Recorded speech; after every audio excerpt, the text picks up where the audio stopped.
আচ্ছা, তো আমরা এখন গুগল কোল্যাব এই ওয়েবসাইটে ঢুকবো, collab.research.google.com। এই ওয়েবসাইটে ঢুকবো, তখন হচ্ছে এরকম একটা ইন্টারফেস আসবে আমাদের সামনে। তো এটা আমরা রিলোড দিতে পারি, রিলোড দিলে একই বিষয়, মানে জিনিসটা প্রথমবার ঢোকার পর এরকম একটা ইন্টারফেস আসবে। তো এই জায়গাটা ফাঁকা দেখাতে পারে, এটা কোনো সমস্যা না। এর আগে যদি কোনো কাজ না করা হয় গুগল কোল্যাব এটা ফাঁকা দেখাবে, এটা কোনো ইস্যুই না। তো এখানে দেওয়া আছে নিউ নোটবুক, এখানে ক্লিক করতে হবে। নিউ নোটবুকে ক্লিক করলাম। একটু ওয়েট করতে হবে, জিনিসটা একটু সেট আপ হবে, একটু রেডি হবে, তারপরে আসবে ইন্টারফেস। আচ্ছা, তো এই ইন্টারফেসে এটা হচ্ছে জাস্ট ফাইল নেম আর কি। আমি যেটা দিতে চাই এটার এই .ipynb, এটার আগে হচ্ছে যে নামটা দিব সেটা হচ্ছে এটার নাম হবে। তো এখন এইখানে আমাদেরকে ফাইলটা ইম্পোর্ট করা লাগবে, সেটার জন্য এখানে আপলোড নোটবুক এখানে যেতে হবে। এরপরে ব্রাউজ অপশন থেকে সেই ফাইলটা আগে সেভ করা লাগবে।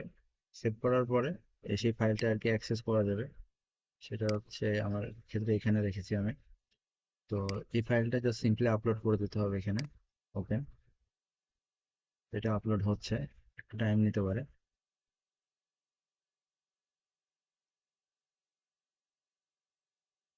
তো এরপর এখানে সব চলে এসেছে। এখানে যা যা করা দরকার এখানে সেই নামটা নিয়ে নিয়েছে, এখানে চাইলে রিনেম করা যাবে, এটা কোনো সমস্যা না।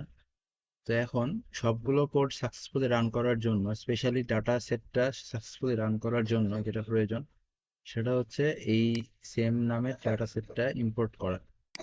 তো সেম নামের ডাটা পোর্টটা ইম্পোর্ট করতে হবে এই জায়গা থেকে, ঠিক এখানে ফোল্ডারের মধ্যে একটা অপশন দেখা যাচ্ছে, এখানে ক্লিক করতে হবে। ক্লিক করার পরে এটা একটু টাইম নিচ্ছে আর কি, এই যে এখানে কানেক্ট হচ্ছে রান টাইমের সাথে, রেডি হচ্ছে জিনিসটা। তো এক্ষেত্রে রেডি হয়ে গেছে এখন। তো এখন রান করা যাবে, কিন্তু রান করলে এখানে একটা এরর আসবে ইজিলি, কারণ ডাটা সেটটা আমরা এখনো আপলোড করিনি। ডাটা সেটটা আপলোড করার জন্য এখানে যে আপলোড অপশন, এটা আপলোড সেশন স্টোরেজ। তো এই স্টোরেজটা এখানে সেভ করা থাকবে না। এখানে হচ্ছে প্রত্যেকবার যখন এটা পেজটা রিলোড দেওয়া হবে তখন প্রত্যেকবার এই দুইটা ডাটা সেট আপলোড দিতে হবে, এক একটা করে আপলোড দেওয়া যায় এখানে ওপেন দিলে। ওকে, এটা সমস্যা না। এরপরে আবারও ডাটা সেট টু ওপেন।